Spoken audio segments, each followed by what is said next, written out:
When you say the finals to anyone that has heard of the game, one of the main things that will come to their mind is destruction. Destruction is synonymous with the finals. Every match without fail will see a building crumble into rubble. Destruction is an amazing way to get the upper hand on an enemy. But destruction is very messy. It's loud, and you alert everyone to your presence. For contestants looking for more reliable options, the Dematerializer can make surfaces seem like a suggestion. I'll show you how to live in your opponent's walls in this episode of MedSpec.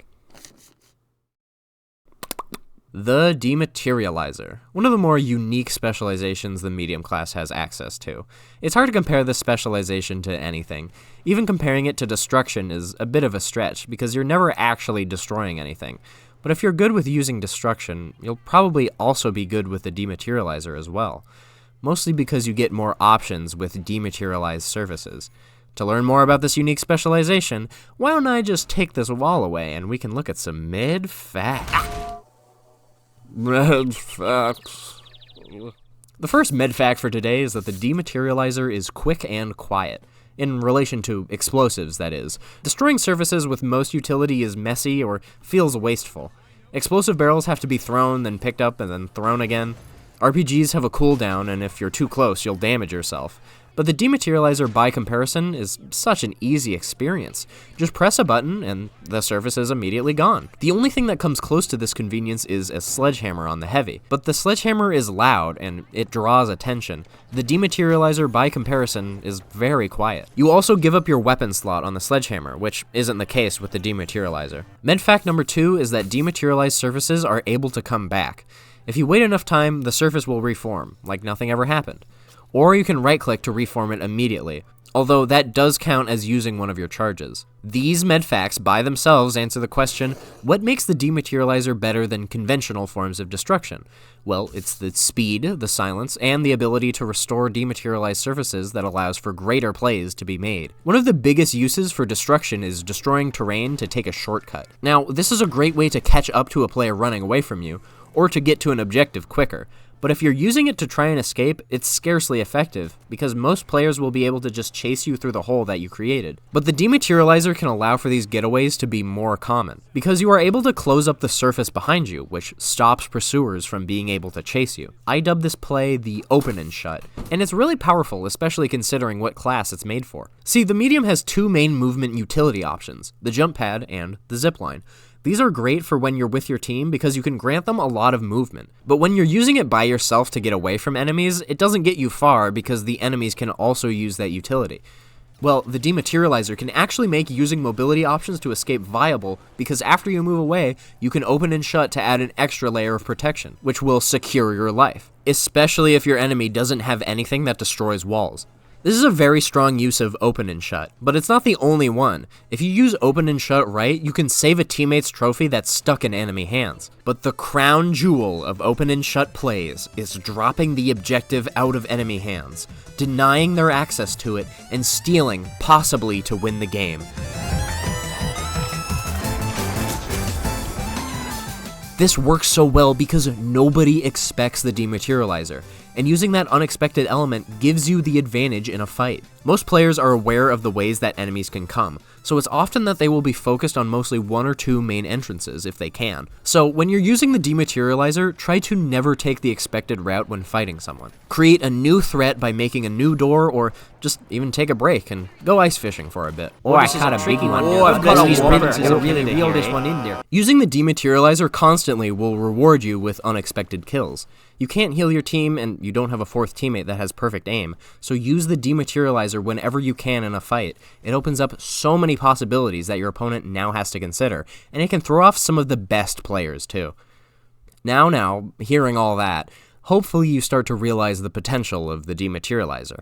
And I agree. However, most consider the Dematerializer to be the underdog of medium specializations, and that's mostly due to some drawbacks that I'll briefly touch on now. First of all, the Dematerializer can't bring down a building. Dematerialized surfaces will still support all the other normal surfaces around it. This has niche uses to keep structures from collapsing, but is overall a downside. On top of that, sometimes extra props won't be dematerialized. This is possibly the most annoying part of the Dematerializer.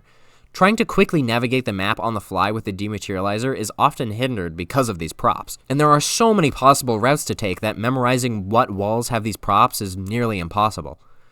Sometimes dealing with this problem only requires another dematerializer charge, but other times you might use all of your charges and still not get through. Now, the dematerializer does have a feature that allows you to dematerialize surfaces through the surface you are looking at. In this example, I try to dematerialize this wall, but when I do, the blinds on the other side are left floating. But if I place my crosshair over where the blinds are behind the wall, it will dematerialize both the wall and the blinds. So if you know where the prop is on the other side of the wall, you can get the wall and the prop with one charge. But this requires insane map knowledge in the first place. And even then, you would need to have failed getting through a wall at least once before you can learn about some of the more decorative props. This issue is a serious downside to the dematerializer, because you know what doesn't suffer from this problem? Normal destruction. And if you often run into walls with extra props behind them, which you will, at some point having an RPG, C4, or a thermal bore is just better. Now, the medium class can't equip any of these, meaning that the dematerializer is medium's most reliable form of destruction.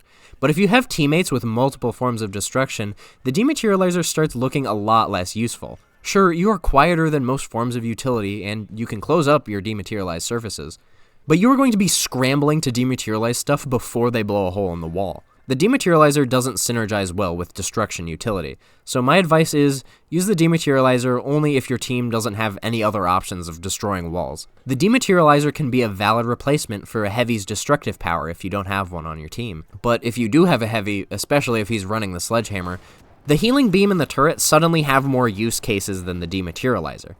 I'm not usually one to change my loadout based on what my teammates are running. However, the dematerializer currently feels not necessarily outclassed, but just made to feel wasteful if you have destruction options already on your team. Which is sad, because it's the best way to get rid of surfaces. But because it's a specialization and not a utility option, it feels like an underdog, because the specializations on medium might just be the most powerful ones in the game. But I'll talk about that more in the outro.